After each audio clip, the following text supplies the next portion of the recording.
Welcome to 1856 First Church Pella Podcast. Well, good afternoon. It's a wonderful Tuesday here in Pella, Iowa. And I tell you what, it's an exciting week because this week is tulip time. Are you excited, Breanne? Oh, I had somebody else just ask me this question too. And I say I'm about so because it's a long weekend, but it's also fun. Well, of course it's fun. It's like we go through a Christmas season that starts in late September. And I don't know who it was that just talked to me recently, but when they have a birthday, they celebrate it for a whole month. And so here we've got something just for a few days. And how exciting is this? I do like to volunteer, but I think I'm probably the only one in my family. But see, I grew up here, so it is kind of like part of my blood just to participate. Yeah, I got to pull out the old costumes here tomorrow, and I always wait till the last minute to pull them out. I'm not worried whether they're going to fit or not, but I always think if I lose a button last year, well, I have a whole new year to get the button put on, so we'll see how many buttons I need. Yeah. And I have two outfits. Got to get my sponges right for my shoes so that I could walk effectively in those, and then I have a different costume for the night. So, Yeah, we look forward to it. I got to get all my goop together to announce parades and MC the nighttime show, but it's always a joy and it always comes off. It's just fun. So you don't announce anything for the parade during the evening. You're up on the grandstand area? Well, right? No, I do 4 parades and a couple of them are at night. I just do it after I'm done. Okay.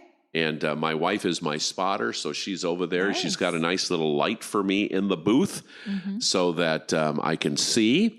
And then by the end of the week, I have a rib cage that is bruised because of her elbow hitting me saying, next float, next float. Very nice. Because they do give you a lot to read. Yeah, there is a lot to read. Well, you're going to see us a lot. I have signed our family up to volunteer in various ways through the parade and otherwise.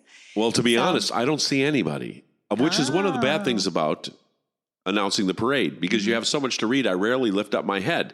Matter of fact, once in a while, Patty will poke me again and say, hey, look, there's the Patels. Yeah. And then I'll look for the Patels, and then she'll poke me again. She says, get back to reading.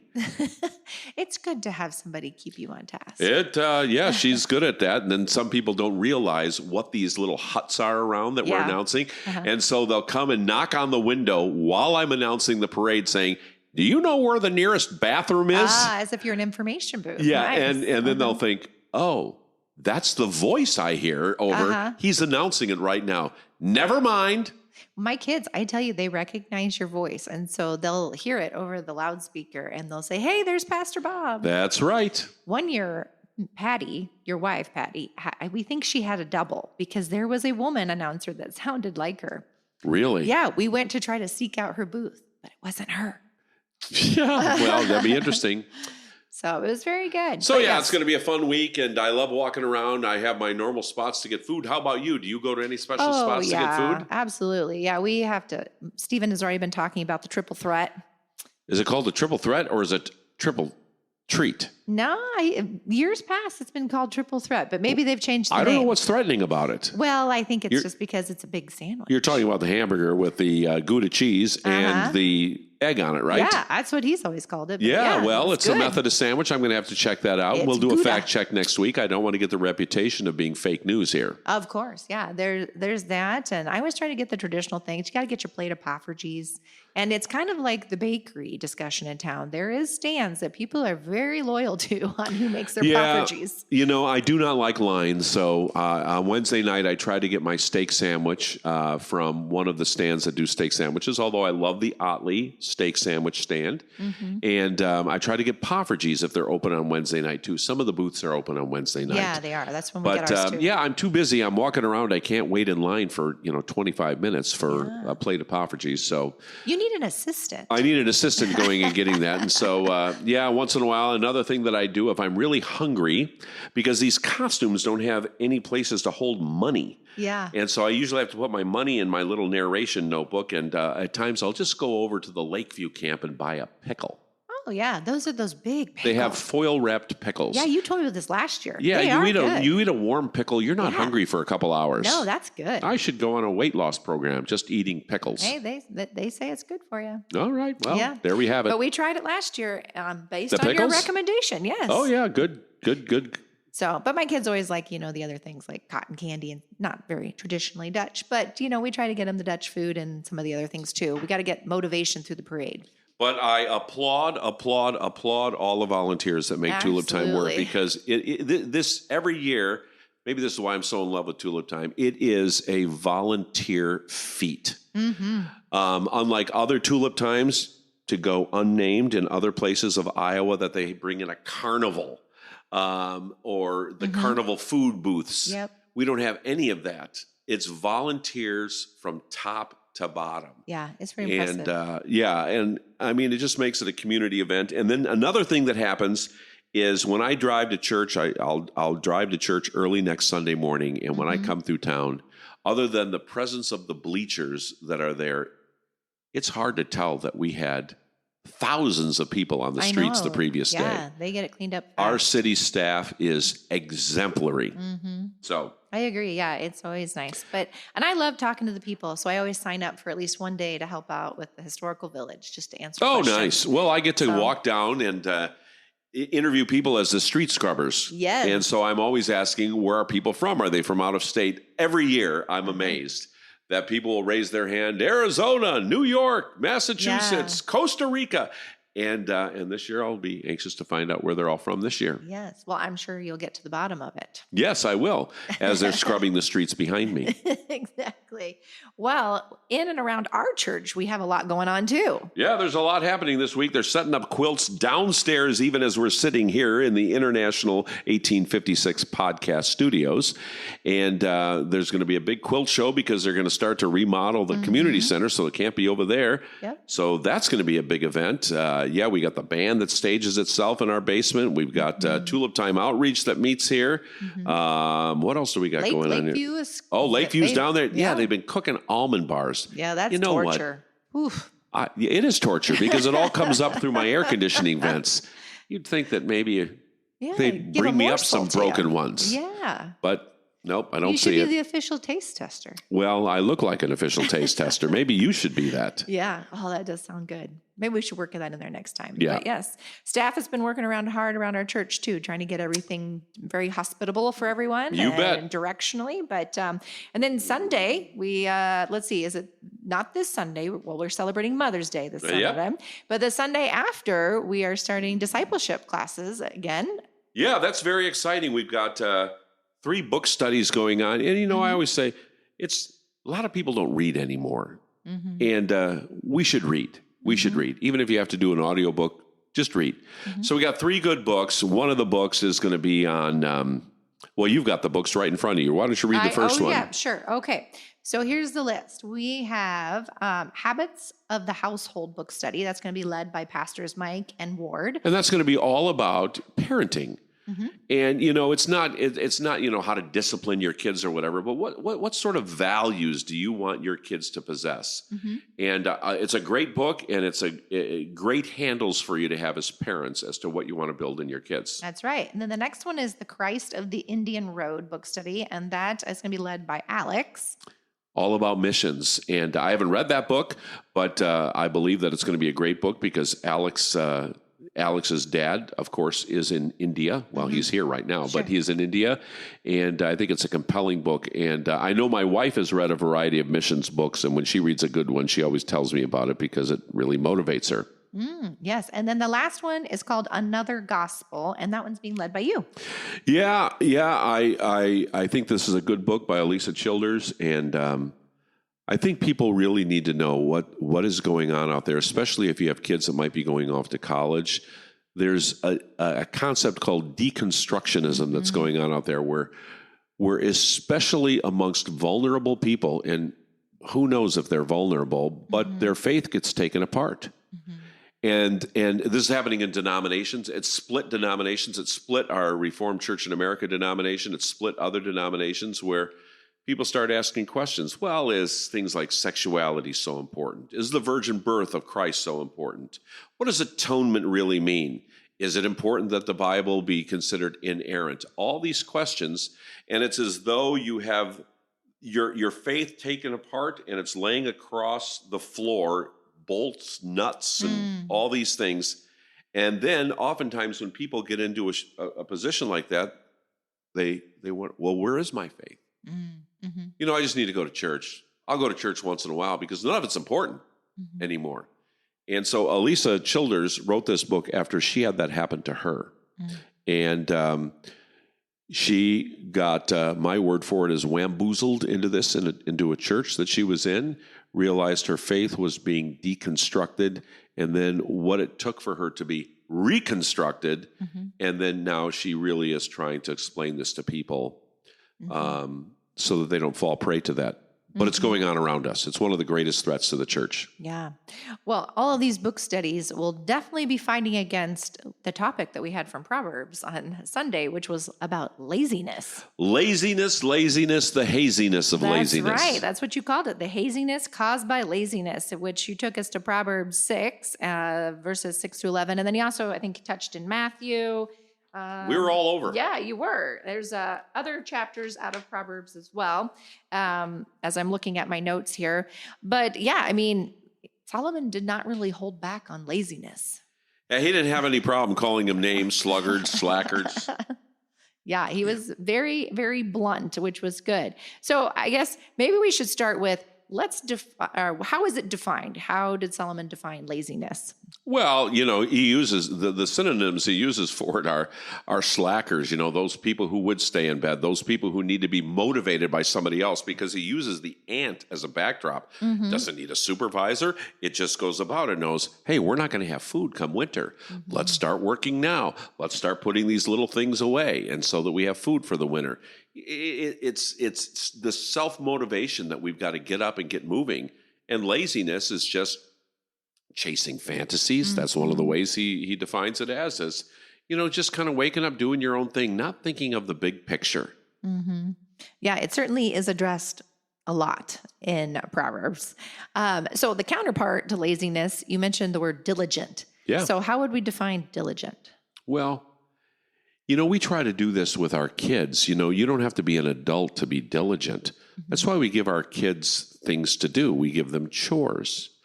Now, we're not trying to make them employees of our home, but you might tell a child that, the things that you need to be diligent in, you need to get up, you need to make your bed, you need to brush your teeth, wash your face, whatever the routine is there. Come down and we're going to have breakfast. We do this in a timely manner. Those things help teach diligence. When kids come home from school, obviously some kids are homeschooled, but this is what we do. We play for this length of time, and then we go and do our homework and we get it done.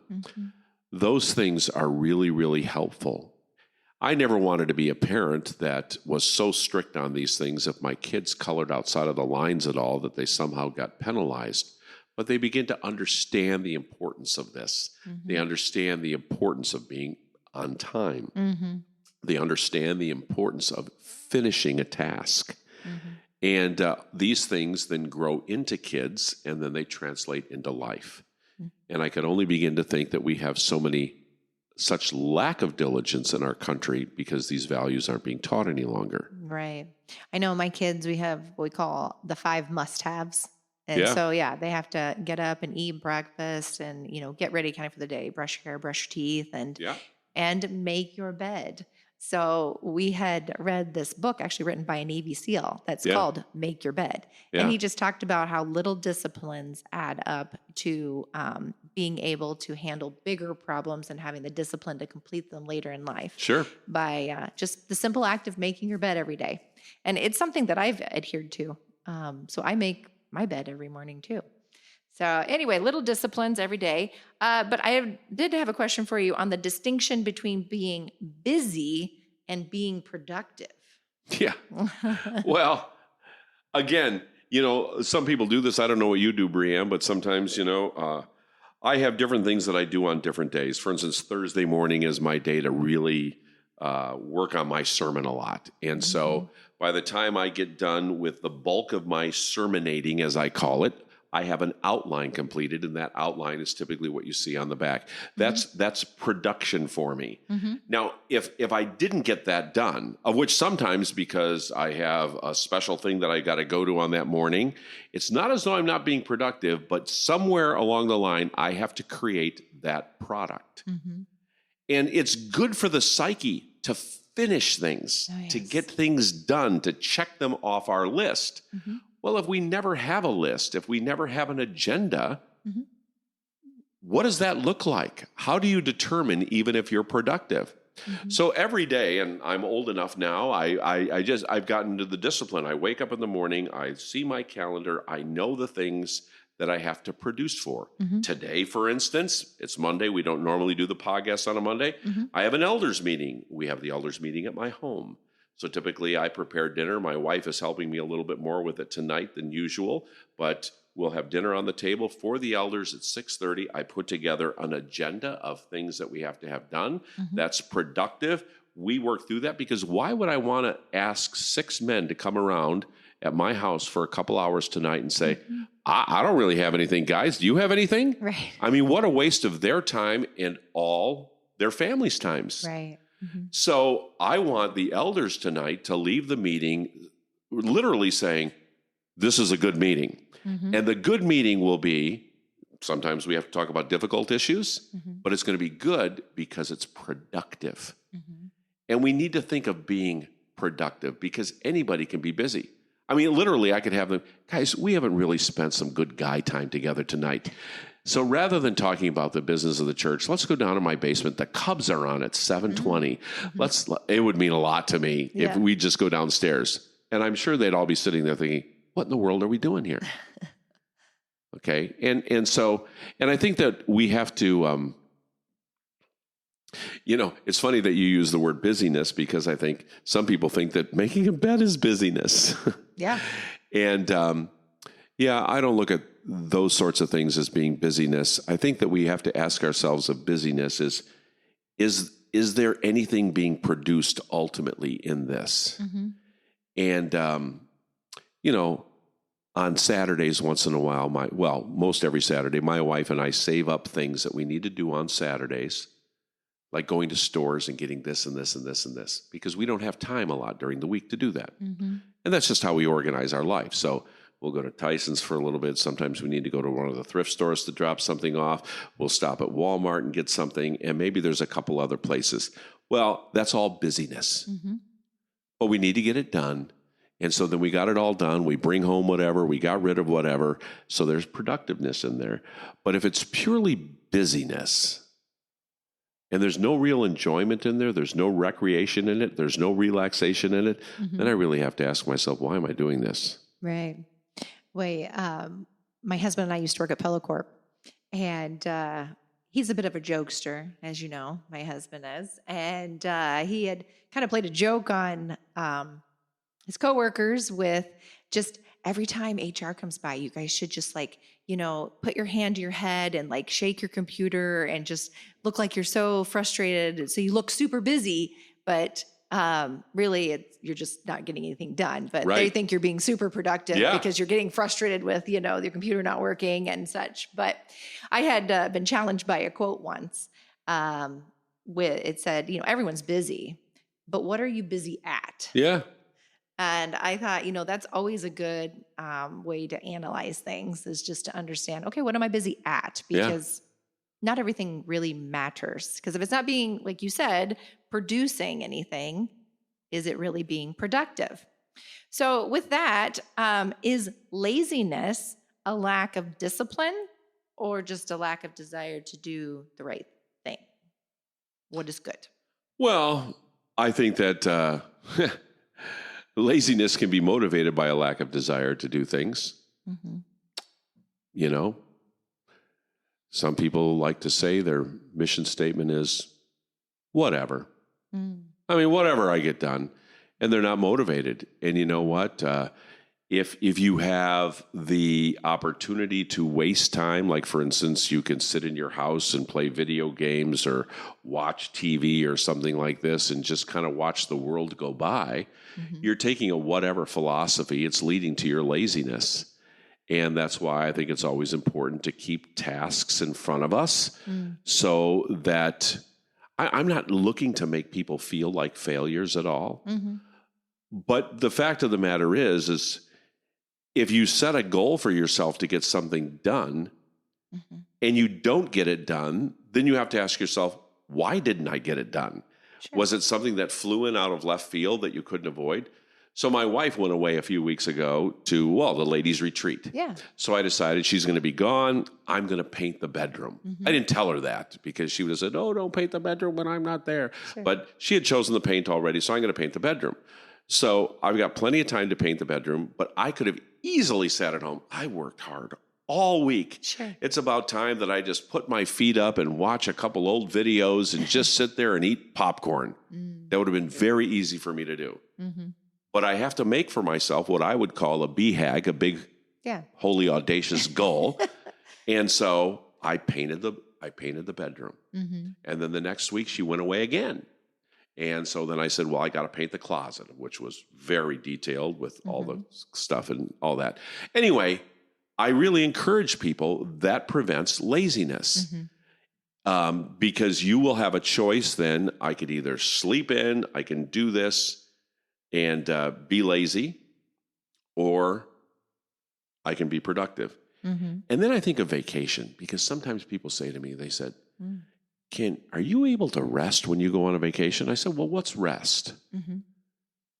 I said, is rest just sleeping all day? Is rest doing nothing all day? See, I believe that we can be very productive doing a jigsaw puzzle. I actually am not crazy about jigsaw puzzles because I don't see very well, but I love to do crossword puzzles. And or I like to read. I like to catch up on old magazines that I have that I don't, or read a book. Those things. I can't think of when I'm nearly at my best doing nothing. Yeah. And I have a hard time thinking that anybody's at their best doing nothing. Yeah. It seems very aimless. Yeah. So find that leisure activity. I love diversions. I mean, I love to go for a long walk. And what's produced in a long walk? Well, it's good for my body. It's good for my soul to take a rest. Maybe I listen to some music.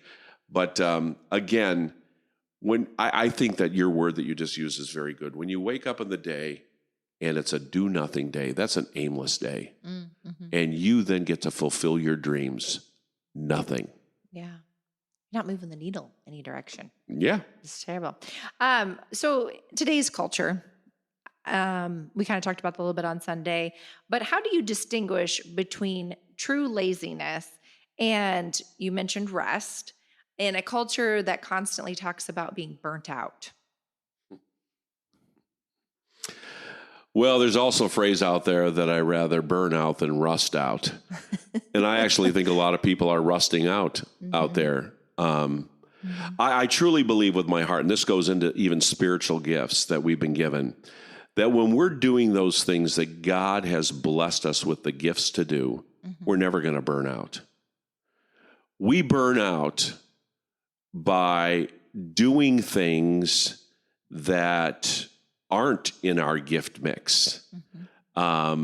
We burn out. I use this example. I've got a stick shift car. If I try to go 60 miles an hour in first gear, I burn up the engine. And so there are things that I can do, but really take everything from me because they're so difficult. And so then I have to examine. Some things you just have to do because you have to do them. I mean, painting is one of those things. Right. Really, I don't like to do that.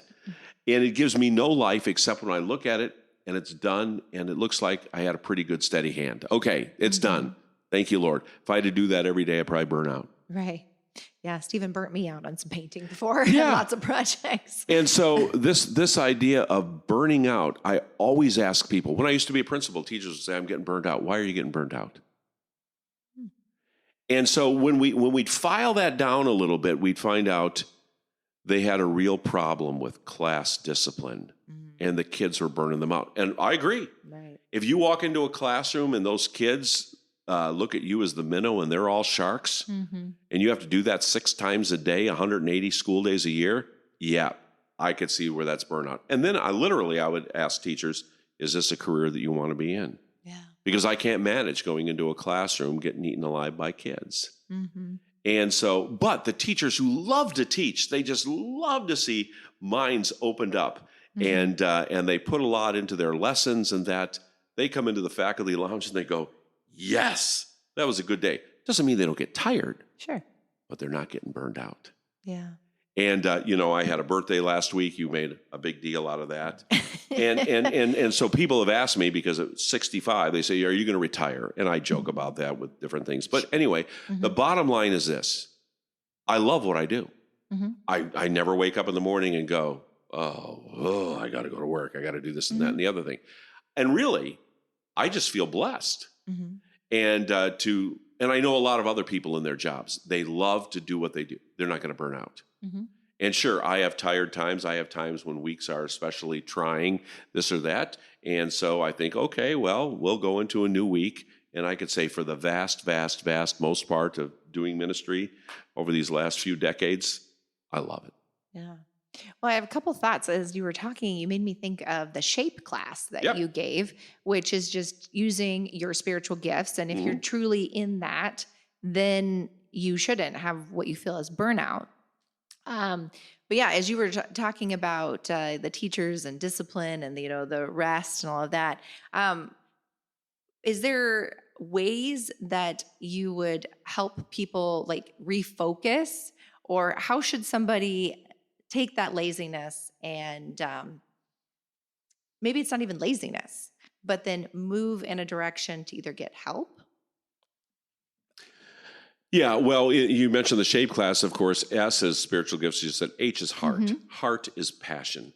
And what do you have a passion for? What do you really want to do? And that's a question I'll often ask people, even around church. Are you doing what you really like to do? Do you really like if you're a GEMS leader, do you really like working with the girls? And when I hear yes, I think of how formative that was for me in my life. And I love doing that. Well, are you happy in what you're doing? No. Okay, well, what is it then? Well, sometimes it's as easy as I can't stand doing crafts. I love being with the girls, but I'm not good at it. Everything is hard for me. I don't get it. I don't have a creative gene in my body. Well, that's a person that's going to burn out. Right. So the passion is to be with the girls and working with the girls. Well, what could be that thing that you do with the girls? Well, it could be, I'm a great storyteller. I could teach the lesson, or I like to lead the music, or things like that. So sometimes there's just simple little tweaks. I remember working with a teacher one day, and he was really wearing thin. He'd been around for a long time. And quite honestly, if somebody's in teaching because they love it, I want to see them go the full length. But he was failing in the classroom. And I went to his house one night. We had a faculty dinner there, and he walked around the house, and he'd show me this. And I said, who made this? He said, I made this. And we're sitting at the kitchen table. I said, this is the most unique kitchen table I've ever seen. What is it? He says, it's a barn door from my parents' farm in Kansas. So I saw 3 or 4 things around the house, and I got to thinking. Well, it turned out a few weeks later, I found out in our high school we needed an industrial arts teacher. This person had taught history for so long. And I went to the superintendent, and I said, I think we can give him the last, it was 5 or 6 years of his career on an upswing if we move him into that position. And that's what happened. Wow. He did not enjoy teaching history for the 9,000th time. And he started going in teaching boys, mostly boys, there were some girls in there too, how to turn barn doors into kitchen tables. And it gave him new life. And, that's something that helps us live out our passion. Now, sometimes lazy people don't have any passion. It takes a lot to discover it. Why do you find contentment at sitting all day? Yeah. Why do you find contentment at getting done at the end of the day? And sometimes they have been in that for so long, it becomes what we call a rut. And the only thing difference between a rut and a coffin is 2 sides, right? And so we got to get them out of that. Got to find something for them to do. And there's always something for you to do. Yeah. Well, as you were talking, I wondered, how much do you think mindset plays into not being lazy? Oh, a lot. I mean, some people can walk around with, I'm just a failure. And that's a terrible thing to walk around with. Or, sometimes people are unemployed. Like the guy I talked about yesterday in the sermon who spread manure. He'd just make a few bucks to spread manure. Well, I don't know what it's like to spread manure. Maybe it's a hard job. I don't know. But I just need to be productive. So give me $10 an hour. I'll take it off my unemployment because I got to go out there and do something. And I really believe that's built into the DNA of a man. I believe, again, with all my heart, that everybody is an A at something. Okay? So maybe you've pursued things where you're a B, a C, or a D, but I believe there's something that you can be an A at. And so let's try to find that spot where you can be an A at. Sometimes it's a vocation. And sometimes it's something else. Maybe you shouldn't be driven by money. But something to strike your passion. I talked yesterday about having to have a variety of jobs when I first got married. Well, I loved doing what I was doing. Job number 1 was teaching. I loved teaching. Job number 2 was being a choir director. At first, I wasn't that good at it because I was told to take it in college because they said, well, you can sing well. And actually, my music professor said, you're going to need the money someday. So I took it. But it took me a couple years to get it really down where I was confident. And then I loved it. Right. Well, then another way I made ends meet is I worked at a gas station. Dull as dirt. I sat in a bulletproof booth, usually for 2 shifts a week, 16 hours, usually on a Friday right after school, I'd go there for a shift, and then on Saturday, I'd go there for a shift. Well, I'm thinking, oh, this is Dullsville. Then I had to think, well, how can I make it so I don't come home depleted every day? Well, I liked people. I was the kindest gas station person there behind the booth. You'd always get greeted by me. Some people would even come to the window and say, are you a Christian? I said, why did you ask that? Nice. Well, because you're so kind. Well, I could be kind to people behind my bulletproof glass. I would clean the booth every week, not because it was assigned of me, but I just needed to keep busy. So I'd wash down the walls a little bit or clean the windows inside. I'd organize things. I could always leave the booth better than I found it. And then my 8 hours would go by quickly. I just worked hard. Right. And then made the day go by. And so that's not some unique gift I have. I just didn't want to be counting the minutes down for 8 hours waiting for the next car to come and fill up with unleaded. Yeah. Well, it sounds too like you're honoring Christ and all of that because you made the best of that role. Yeah. And you tried to encourage others by the simple role that you were performing. I didn't have the spiritual gift of working at a gas station. I don't think it's in the list. No, I don't think so either. So thinking of somebody who might be struggling with laziness, is there healthy ways, so if it's a Christian brother or sister that's struggling, that you can come alongside them and help them with accountability? Or what does a healthy relationship look like? When we went to college, one of the things that they gave us when we got there, because they knew kids coming out of high school and also kids coming out of, from living under whatever their parents had set for them in terms of schedule. So they gave us a schedule that we had to fill in the blanks for. So you fill in your classes, and then they encouraged us to fill in 2 hours of study for every hour of classes taken. So we blocked those all off there. They said, by all means, have some leisure time. What is it that you do? So we fill out that schedule. And I remember how quickly it got filled up. And then you start adding things like devotions and whatnot, and your 3 meals a day you're going to go to at the dining hall, and sleep. It's all right there. So now all I have to do is get up and execute it. So you had a schedule. Yeah. And so, no, I'd be lying to you if I said I kept that schedule perfectly all the time. But that's where it starts. And when people don't have a schedule, I get up in the morning because now I have everything on my iPhone and stuff. And one of the first things I look at in the morning is I review my schedule again. I usually know the night before I go to bed. Like this morning, I had to be at a 6:30 meeting. That's not something you want to find out at 6. No. So you know where you're going to go in the day. You know what you need to be prepared for. And I would just call that, Breanne, maturity. Yeah. Okay. And so, we got to get up and we got to move. Mm-hmm. And I instill this in people. I'm not into dictating people's hygiene habits. Mm-hmm. I say, this is for me. This works for me.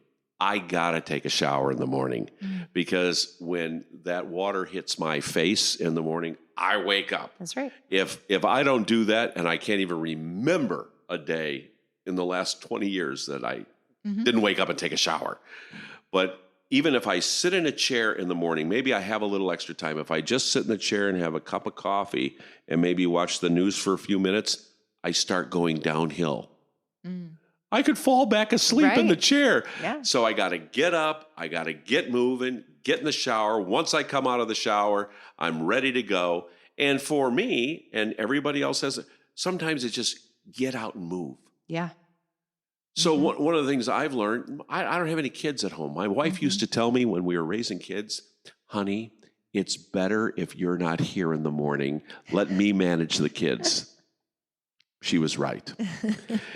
I was too happy, too loud, et cetera, and so on. So anyway, I would leave. And I would go and I'd have different routines that I do. Sometimes I go to coffee shops. I still do that today.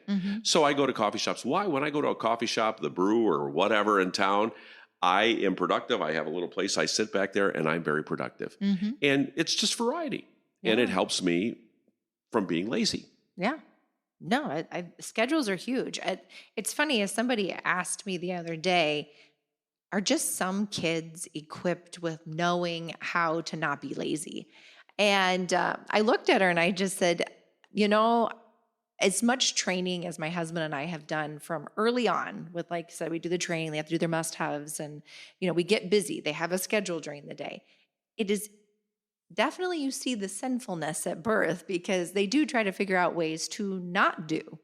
And especially like teenagers and that sort of thing. So I feel like it's a constant ebb and flow, but you mentioned it even with your boys too on Sunday, how they didn't particularly love that you were starting the lawnmower outside of their bedroom window at 7 a.m., but it got them up. And so I think just being, holding, like at least my kids, I'm holding them accountable for, hey, we're going to do this. And you said you were going to do it. So now we're going to do it. I felt like it was a window into the things we'd been talking to when you mentioned on Sunday of, hey, if you eat on the plate, put the plate and, do the dishes. And somehow it's funny how they get trained to do that when they're young and then they slip back and forth. So it's probably a constant fight against laziness. Well, yeah. And again, laziness gets to be a strong word for people. People will feel insulted in that. And certainly that's not my goal. Remember, laziness is, and the slackard and the sluggards, those are words that Solomon used. We just have to apply them to today. Now, I also say to married couples when we do premarital counseling, I say, these are very good things for you to talk about, okay? Because you bring your family script in. So my wife, her mother lived with us for 8 years, and I realized my mother-in-law was really what you call a Dutch clean lady. Well, my wife brought that into our marriage. Okay, she's clean. Well, my mother was probably a little bit more of a slacker than her mother. But we quickly came to an agreement of this. We're going to make our bed in the morning. Okay? My mom had me do that too. And I always liked a neat room. That was instilled in me. Another thing that we agreed on as a couple is we're going to clean up the kitchen before we go to bed because nobody likes to wake up to a sink full of dishes. A stinky sink full of dishes the next morning. So we've always done that. That's been our discipline. And praise the Lord for dishwashers. But there was many years we didn't have a dishwasher too. So we still practice that. There's something about the psyche that does well not to wake up to a mess. I agree. And some people can say, well, Pastor Bob, I've been in your office and your desktop isn't always so clean. Well, actually, it is, but I do have piles. Yes. And I do have piles, and I do have a system there, and leave my desk alone. Well, when I get an assistant in 16 years, that's right. Then it'll be cleaned up. When all my kids have graduated. My last question for you is, what encouragement would you give someone who feels discouraged in their lack of discipline to overcome laziness? Well, you eat an elephant one bite at a time. Mm-hmm. And so, if you're discouraged in this, just start. Mm-hmm. Just start. What is the saying? It's a cinch by the inch.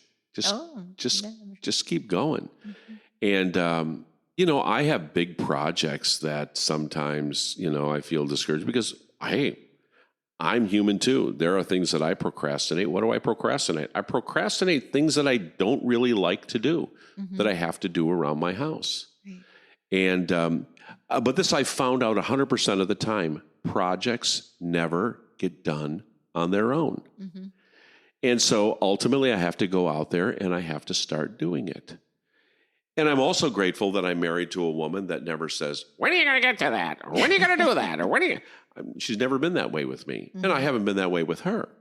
Now, when things need to be fixed, because I'm not good at that, we'll be quick to call somebody in to pay them to fix it. We get those things done. We repair things right away.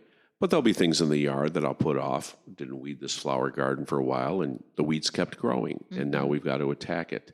So I would just say, get started. Sometimes you can invite somebody in to help you.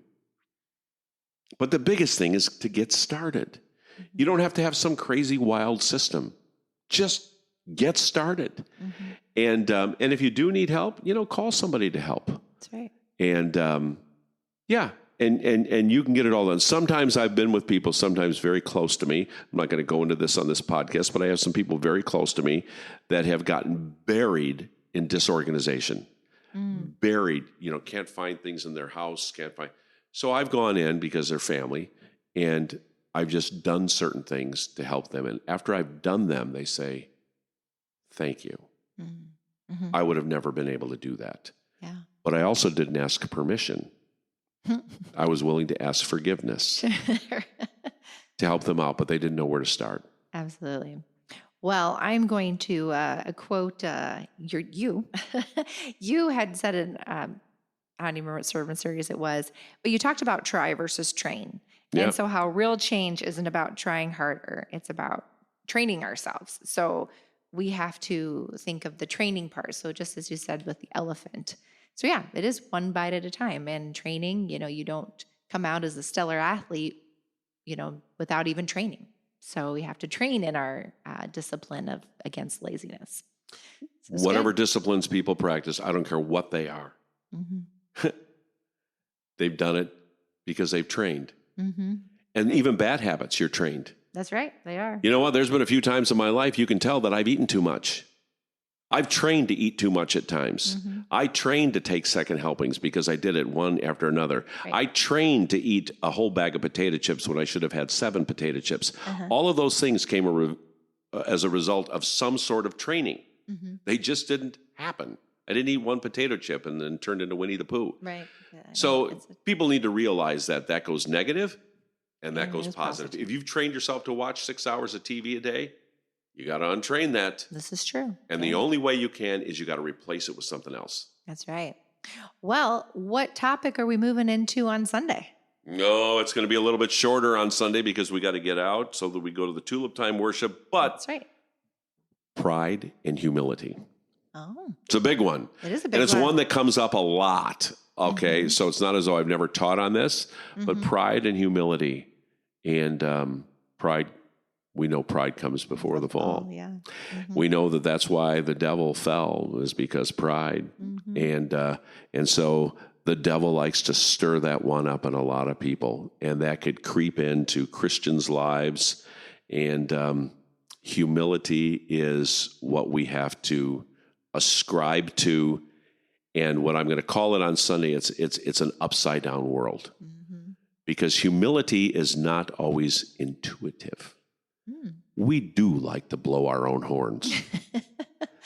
And so I think that this is something that we spend the entirety of our life learning how to be selfless. Yeah. Well, friends, we would love to see you on Sunday. Absolutely. It's going to be a great day. Yes, we're celebrate mothers, and we will be learning the pride and humility. It'll be a great weekend. And then Tulip afterwards, time. you can go to the Tulip Time worship service over at That's the Vermeer Pavilion. I hear we have one of the best violinists in town playing in that. Oh, I don't know That's about you. that. But yeah, our own Mike Melody is leading That's the right. praise team. We've got other people from our praise team on that. I'll be up there. And yeah, it's going to be a great service. So come out with the community over there too. 9:30 here, 11 o'clock there. Yep. Take mom out for lunch afterwards. Spend the afternoon celebrating her. And then take at least an hour to be lazy and rest. Sounds great. All right, friends, we'll see you Sunday. We love you. Thanks for listening.